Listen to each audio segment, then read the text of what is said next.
Hello and welcome to STEM with Mr. N, where I perform different demonstrations and explain the science behind what we're seeing. This week I'm going to be exploring craters. Let's check it out.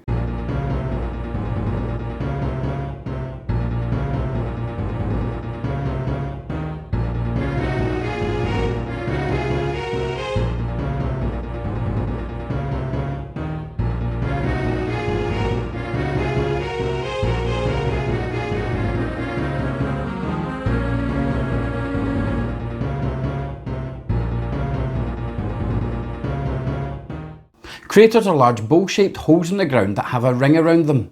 There are impact craters, which are caused by something striking the ground, and there are volcanic craters, which are caused by a volcanic eruption. I'm going to be looking at impact craters this week. Now, the Earth has over 100 impact craters, but not all of them are easy to observe. This is because the Earth has an atmosphere and weather, so the rocks and soil can get worn away over time by the weather, as well as the fact that we have plants and animals which can also shift the soil. Therefore, some of the craters are overgrown and therefore disguised. The Moon has some particularly large craters, and you can actually see some of these with the naked eye. But how are impact craters actually caused, and what affects the size of them? That is what I'm going to look at this week. For this activity, you will need a large tin, some flour, some cocoa powder and some balls of different size. I'm going to be using marbles.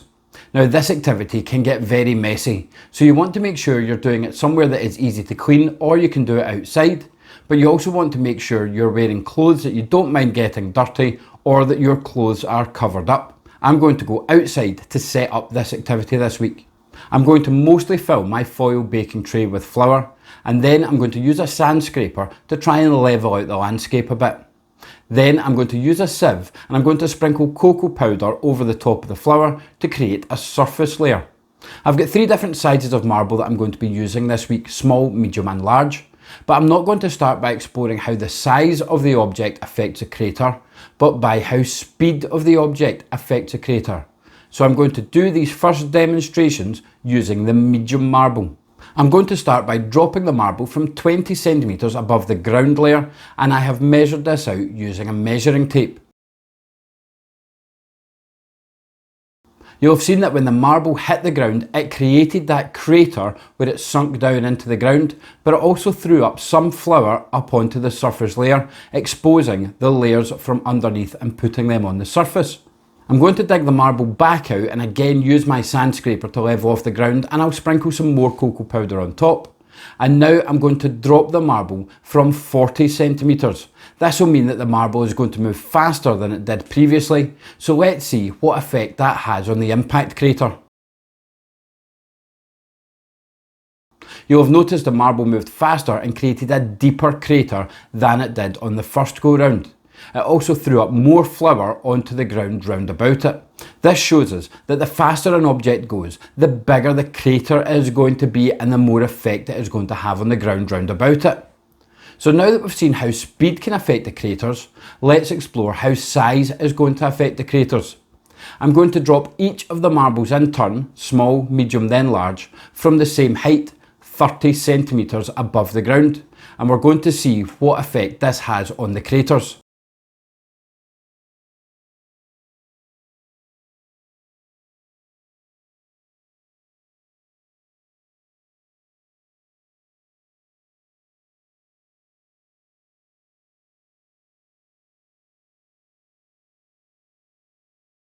You'll have noticed that the small marble only left a small crater and didn't throw up much flour round about. The medium marble made a bigger crater and threw up more flour than the small marble, but the large marble made a huge crater compared to the other two and threw up lots of flour round about. This shows us that the larger an object is, the bigger impact it is going to have on the ground. Now, what is it that actually causes impact craters? Well, impact craters are usually caused by meteoroids, which are large lumps of rock that are flying about in space. When they come down to the ground, they strike it just like the marbles were striking the flour and leave that crater, the bowl-shaped hole in the ground. Now, I mentioned earlier that the Earth has an atmosphere, and one of the things our atmosphere does is help protect us from meteoroids, because if they are small enough, they will just burn up in our atmosphere, will not come down to the ground and will not leave impact craters. Our moon, however, has no such atmosphere and therefore doesn't have that protection. When you look up at the moon, you will actually be able to see dark patches where there are craters, and you can see these with the naked eye. You don't need a pair of binoculars or a telescope to be able to see them. However, I decided to get my telescope out to give you a closer look of the moon so you can see these impact craters, now that we know how they have been caused. It always amazes me when I look at the moon and observe the impact craters, because this is the history of our moon. And no matter where you are on the planet, we all share the same moon, and this is something that links us all together as humanity. This is a great activity for you to explore different factors affecting impact craters. I tried a couple of different heights and 3 different sizes of ball, but you could try even greater heights or smaller heights. You could try even bigger balls or smaller balls. You could even try throwing the balls at an angle rather than straight down, and seeing how that affects the impact crater and the spread of the flower when it gets pushed out when the ball hits it. Well, that's all for this week. I hope you enjoyed it. If you did, please hit the like and subscribe buttons to stay up to date on all future content. As always, I would like to take this opportunity to answer any science questions you have about any science topics at all. So feel free to email me at stemwithmrn@outlook.com and I'll get back to you with answers to your questions. You can subscribe to the channel by pushing the button here, and I've added links here to the other STEM demo and explanation videos I've done, here to my STEM career interviews, and here to my Things You Should Know series. This has been STEM with Mr. N, exploring craters.